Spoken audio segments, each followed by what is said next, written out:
Next up, this episode makes me really wish that CBS had let Seth make his Star Trek that he wanted to make, because he actually approached CBS about making an actual Star Trek series that would go along the lines of the original Next Generation, Voyager, Deep Space Nine, Enterprise, blah, blah, blah, blah, the original timeline. And they turned him down. So then he decided to make the Orville. And this episode proves that he could have written good Star Trek.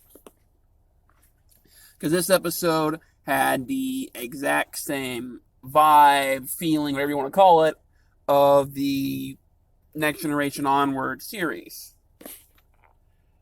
Now we'll get into the episode recap and what I thought of the episode, which I've already kind of told you.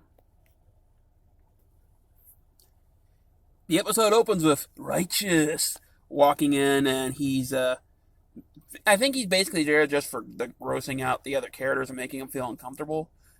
And he's a Lara's replacement, and he was in the gym, he lost track of time, and the captain said, hey, he says, hey, you want me to go change my uniform? I didn't have any time to go there. And Kelly wants him to, but the captain says, hey, it's the night shift, let him wear whatever he wants. And he says, fine, he sits down.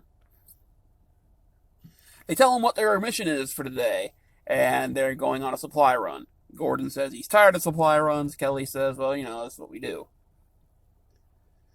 The character who joined the ship in the first episode, we haven't really seen very much of her, that Gordon at the Hots on, comes in and delivers Ed a thing about dark matter. What do you call it? Not a schedule. What's that stupid thing? A readout. And he thanks her for it. They flirt a little, and then he says that he wants to leave early, and Kelly says it's fine. Him and the new girl are dating, and they're sitting in Ed's room, and they are watching. And apparently they watch old movies, and the movie they're watching tonight is The King and I. Ed talks to Gordon about dating it. Gordon says he's happy that Ed's finally moved on from Kelly, and it's good for him. He says, hey, are we cool? I know you had the hots for her. Hey, yeah, that was just a fling. Ed goes and talks to Kelly. Hey, I have some days off coming. I have some shore leave piled up, and I'd like to take it, because the lieutenant girl told him that he should take some time off, and they decide to go on a trip together. Kelly says it's fine, and he goes. So they go. They leave on the little shuttle, and they're going to a nice vacation planet, because she knows the best vacation spots in the universe, because that's her job. But all is not well, with 3 Kree ships coming by them, and they fly around them, they fly past them, and then they fly back towards them. And they release this gas to see them because they are cloaked. They cloaked themselves before the Kree got there. They are captured.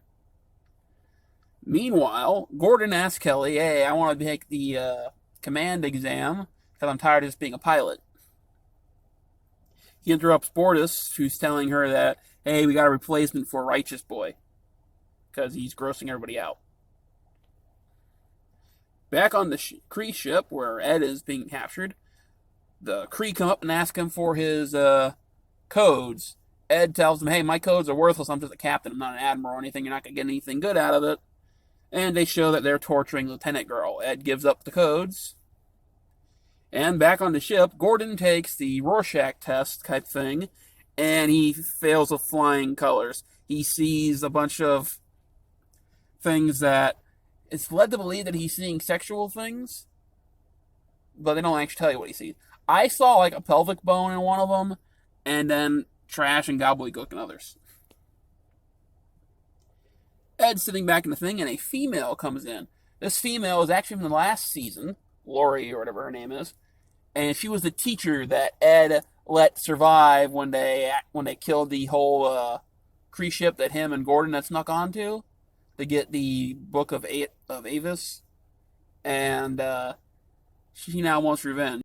She's from prison where they put her, and she now decided to become a soldier, and is seeking a vendetta for her fallen comrades and her brother. But their ship is attacked. A new alien has been added to the series now. They kind of like orcs to me, or like some kind of monkey thing. Ed gets out of his cell because the spars are destroyed when the power goes out, and he tells her, "You're going to take me to the nearest shuttle bay." They go, but the monkeys attack the orc things, who are apparently more vicious than the Kree, when the Kree are supposed to be the bad guys of the universe. But I'm guessing the Kree are probably more Klingon, and the monkey people are the Romulans, of the original series at least. They get into the escape pod, and they jettison off of it and go to a planet. But they crash because, no engines on the escape pod. Ed gets knocked out and wakes up. Laurie tells him that you're going to carry the bag. And they're going to call for signal. Back on the ship, Gordon is doing another test, but they don't tell you it's a test. It kind of looks like it might be what's happening with it. And he uses his head for a couple seconds, but then it falls apart when the guy calls him on his bluff. He says that, hey, we have these new shields that will fire the gun back at you, and then he starts talking about his diet. So he fails. Kelly says he failed for that reason, and it doesn't take overnight.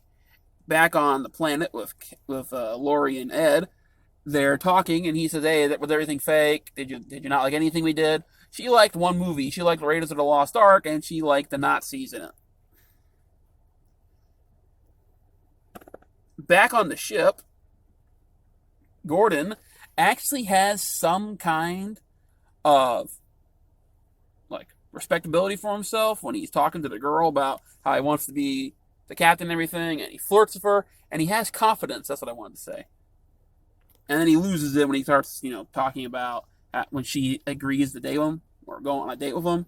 And then Kelly asks him, "Why do you want to be a command? Did you just do it because you want to pick up chicks? Because you don't need to do that." And he said, "No, it's because I'm tired of being me. I know I can be better, and I want to do better." In a cave where Ed and Laurie had hidden because the sun was going to come up, they talk about things. And in a nice little callback to their romance to show that Laurie isn't all evil, she says, "Hey, you need to sleep on your..." Ed decides he's going to go to sleep, and she says, "You need to sleep on your side because you snore when you lay on your back."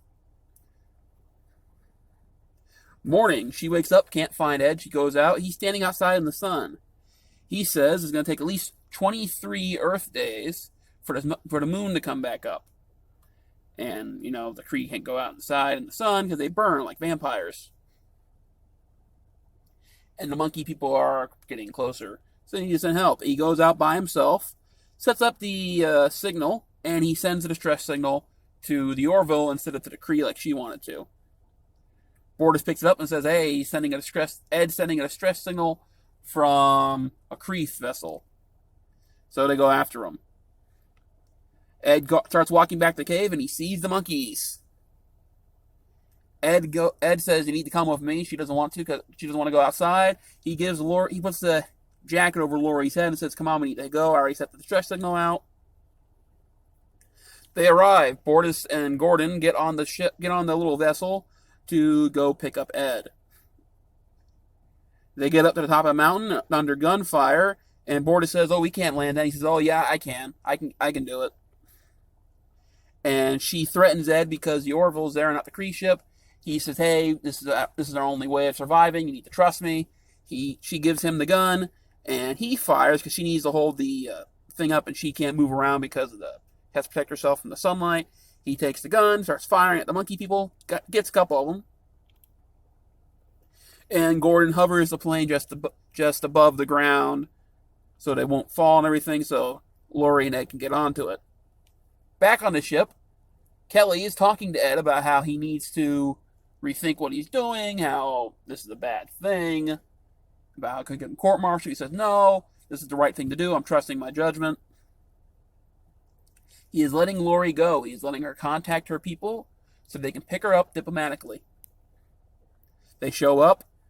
Gordon and John talk about how it's rare to see a Kree ship not firing the guns.